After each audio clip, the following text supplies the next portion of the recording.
On est là aujourd'hui en tant que chef de file de la France Insoumise pour ces régionales qui auront lieu en juin de cette année.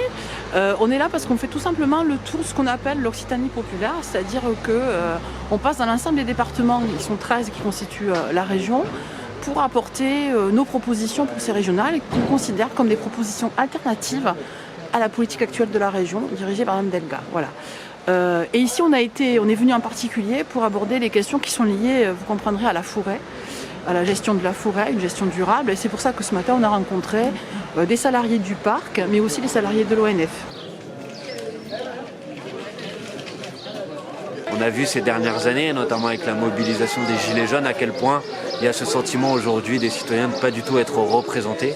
Et donc la France Insoumise, dans cette élection, elle porte le souhait, l'espérance, en tout cas elle se mobilise pour essayer de trouver des modalités de représentation de ces citoyens, par exemple en introduisant le référendum d'initiative citoyenne qui était une mobilisation, une revendication portée par les Gilets jaunes et qu'on peut tout à fait mettre en place demain au Conseil régional.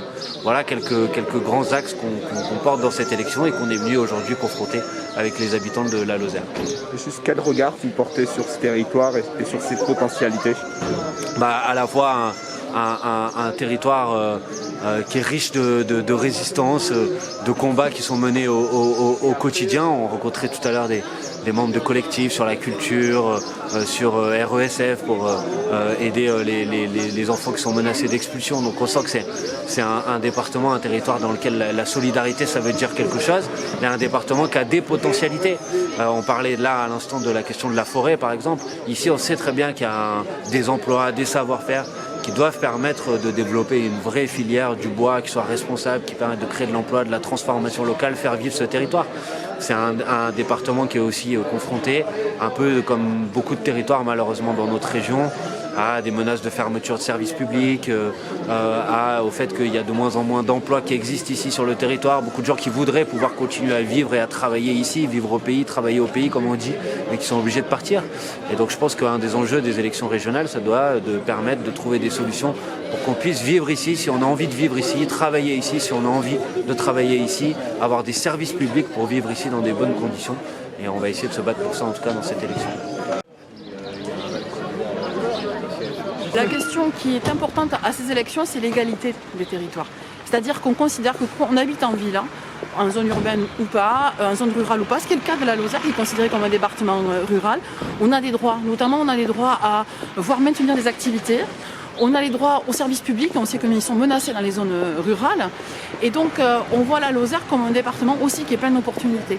Simplement, il ne faut pas les gâcher. On a fait le choix de ne pas connecter les élections régionales et les élections présidentielles. C'est-à-dire qu'on a considéré qu'aux élections régionales, on pouvait travailler avec d'autres forces politiques qui ne seraient pas forcément dans le combat présidentiel avec nous.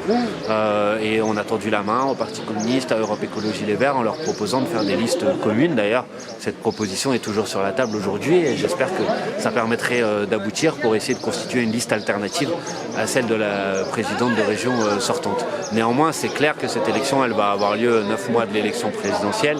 Et donc le travail qui a été engagé autour de la candidature de Jean-Luc Mélenchon, nécessairement, on l'espère en tout cas, va nous pousser dans cette campagne des élections régionales.